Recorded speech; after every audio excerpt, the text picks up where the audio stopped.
La traque de l'ombre. Chapitre 1. Le piège se referme. Vincent Delcourt sentait que quelque chose n'allait pas. Assis dans l'ombre, sa vue rivée sur les lumières de la base ennemie à travers ses jumelles, il attendait le signal de son équipe.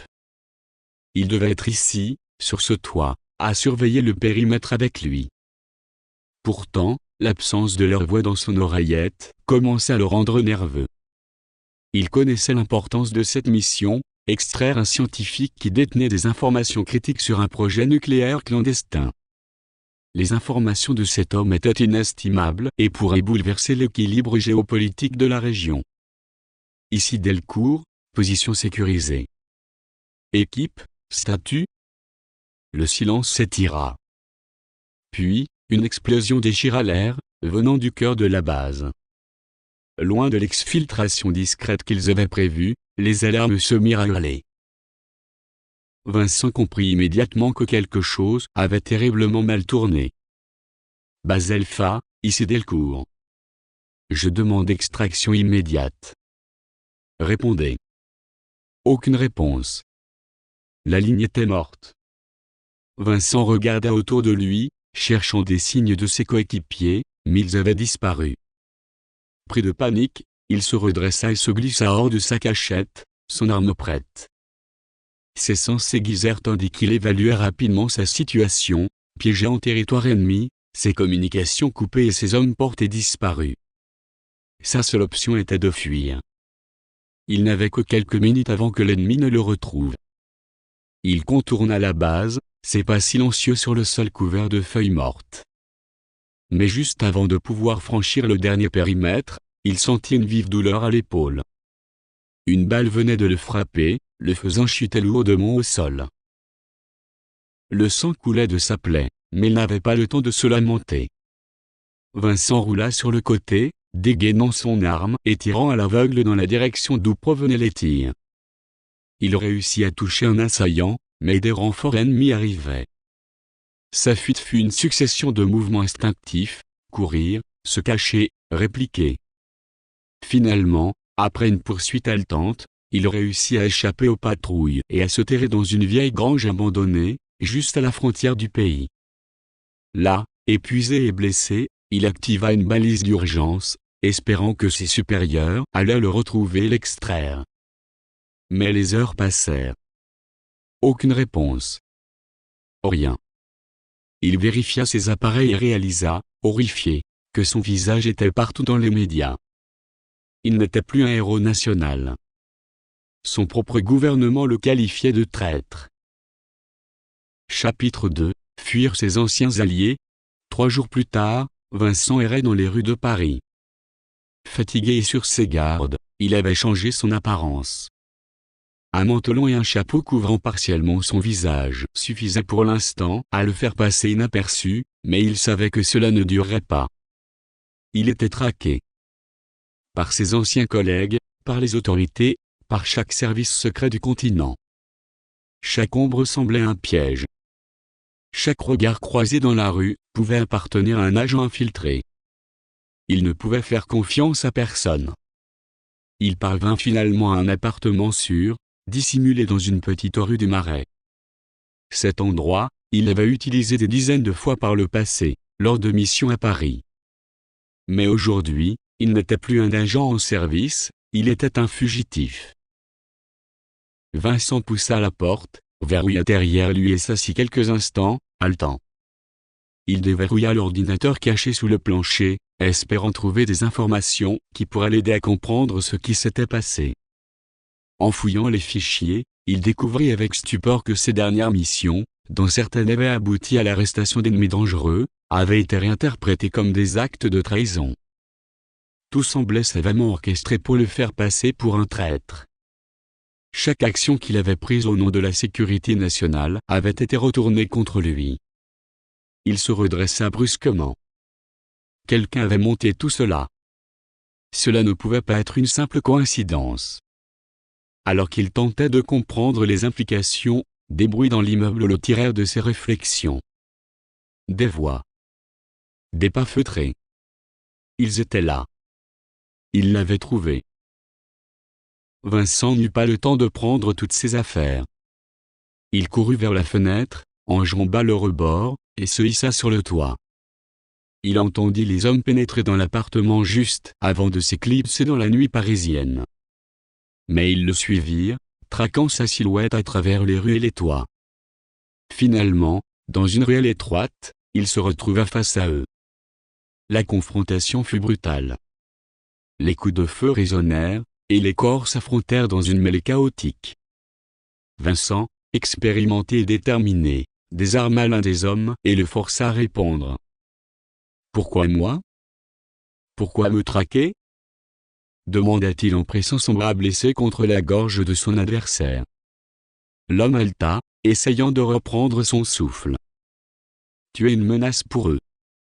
Ils croient que tu en sais trop. » Chapitre 3. Courtisé par l'ennemi. À Prague, Vincent espérait trouver un peu de répit. Mais même là, les ombres semblaient le suivre. Il changeait de planque tous les jours, utilisant de fausses identités, prenant soin de ne jamais rester au même endroit plus de quelques heures. Mais il savait que ce n'était qu'une question de temps avant que les taux ne se resserrent. Un soir, alors qu'il se préparait à quitter un appartement temporaire, une voix retentit dans la pénombre. « Vincent Delcourt.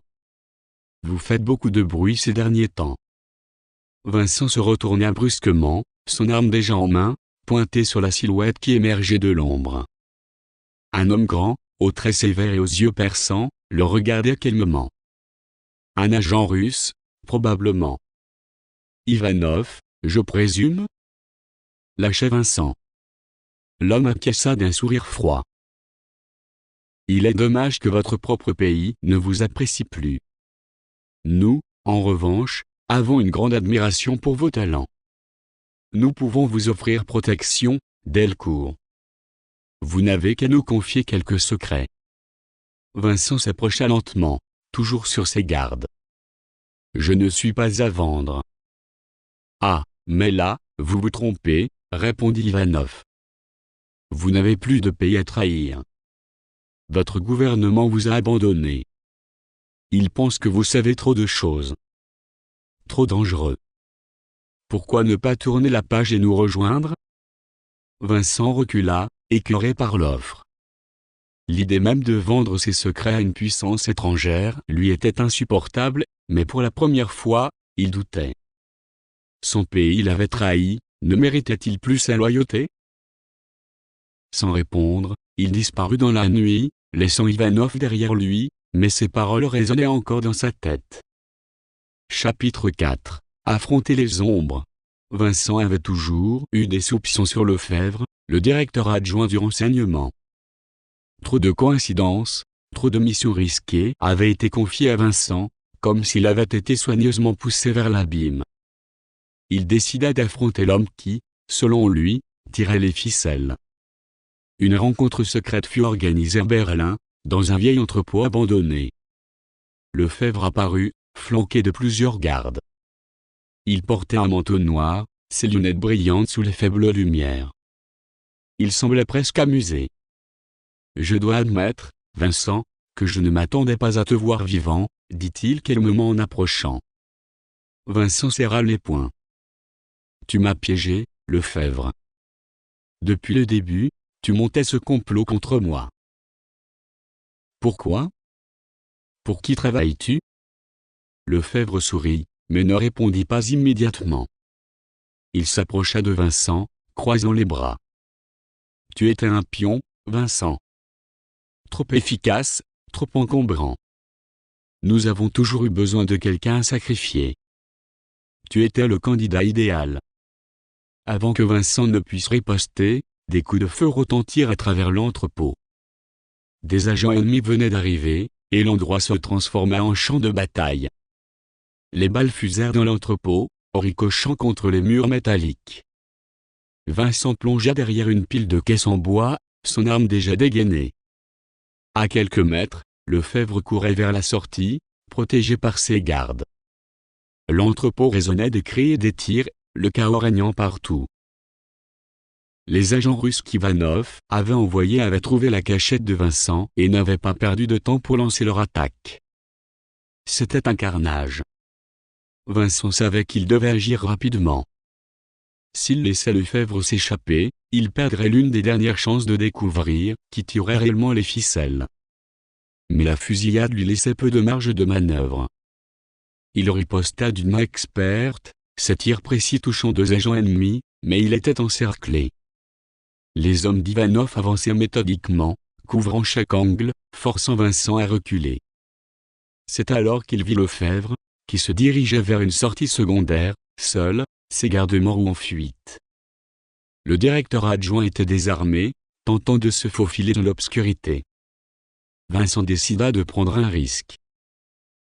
Au lieu de chercher à s'échapper, il se précipita vers Lefebvre, abattant ses derniers poursuivants avec une précision mortelle.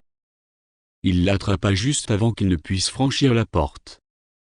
Pas si vite, souffla Vincent, plaquant Lefebvre contre le mur, une main serrée autour de son col. Tu vas tout me dire. Qui est derrière tout ça? Qui t'a ordonné de me sacrifier? Lefebvre le regarda, essoufflé, son sourire narquois s'étirant à nouveau sur ses lèvres. Même dans cette situation désespérée, il semblait toujours en contrôle. Tu es dans un jeu bien plus grand que tu ne l'imagines, Vincent, dit-il doucement. Il y a des forces que ni toi ni moi ne pouvons comprendre. Vincent resserra son emprise. Qui? Parle, ou je te jure que tu ne sortiras pas vivant d'ici. Lefebvre soupira. Nous avons tous besoin d'un pion à sacrifier. C'était toi cette fois. Mais même moi, je ne suis qu'un acteur secondaire dans cette histoire. Les vrais décideurs, tu ne les connaîtras jamais. Ils t'ont déjà condamné. Avant que Vincent ne puisse répondre, un nouveau groupe d'agents ennemis entra dans l'entrepôt, forçant Lefebvre à se taire. Une fusillade intense éclata. Vincent n'avait plus de choix, il devait fuir, mais il savait que s'il laissait Lefebvre ici, il perdrait toutes ses chances de comprendre ce qui se tramait. Contre son instinct, il décida de le sauver. Attrapant Lefebvre par le bras, il le tira derrière une pile de caisses, juste avant que des balles ne pleuvent autour d'eux. Ensemble, ils rampèrent vers une sortie latérale, évitant de justesse les tirs. Finalement, Vincent trouva un vieux camion à l'arrière de l'entrepôt. Les pneus crissèrent sur le gravier alors qu'il quittait l'endroit en catastrophe, les phares des véhicules ennemis les poursuivant dans la nuit berlinoise. Chapitre 5. Une vérité incomplète. L'aube se levait sur Berlin alors que Vincent se garait dans une ruelle isolée. Il coupa le moteur, laissant le silence les envelopper. Lefebvre, affalé sur le siège passager, respirait difficilement. Une balle avait traversé son flanc pendant la fusillade, et il perdait beaucoup de sang. Vincent sortit rapidement une trousse de secours et tenta de lui apporter les premiers soins. Mais il savait que Lefebvre n'avait plus beaucoup de temps. « Parle-moi, Lefebvre, » murmura Vincent, ses mains tachées de sang tentant de panser la plaie. « Qui est derrière tout ça? Pourquoi m'avoir piégé ?» Lefebvre le regarda, ses yeux vitreux, une lueur de tristesse traversant son visage.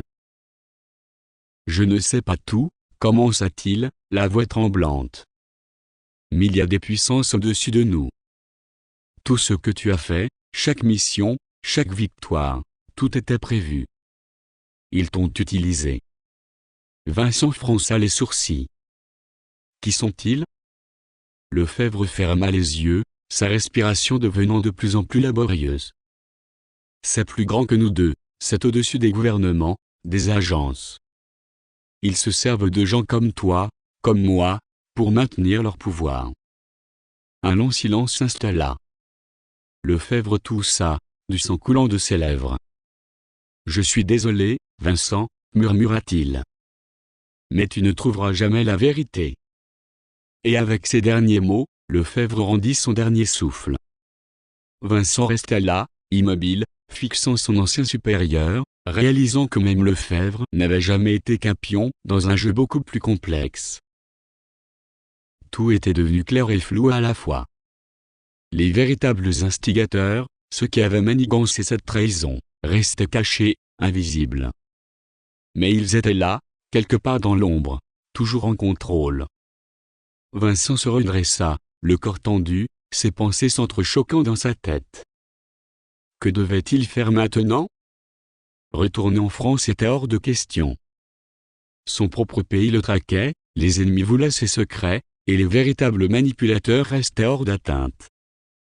Pourtant, une chose était claire, il ne pouvait plus faire confiance à personne. La guerre qu'il menait désormais n'était plus celle de la défense d'une nation. C'était une quête de vérité, et cette vérité était plus dangereuse que tout ce qu'il avait affronté jusqu'à présent. Dans la lumière grise du matin berlinois, Vincent disparut à nouveau dans l'ombre, conscient que la prochaine fois qu'il referait surface, ce serait pour affronter ceux qui avaient tenté de le détruire. Il n'avait plus de patrie. Mais il avait encore sa survie. Et avec elle, l'espoir de trouver et d'affronter ceux qui tiraient les ficelles de l'ombre, ces maîtres invisibles qui manipulaient des vies comme des pions sur un échiquier mondial.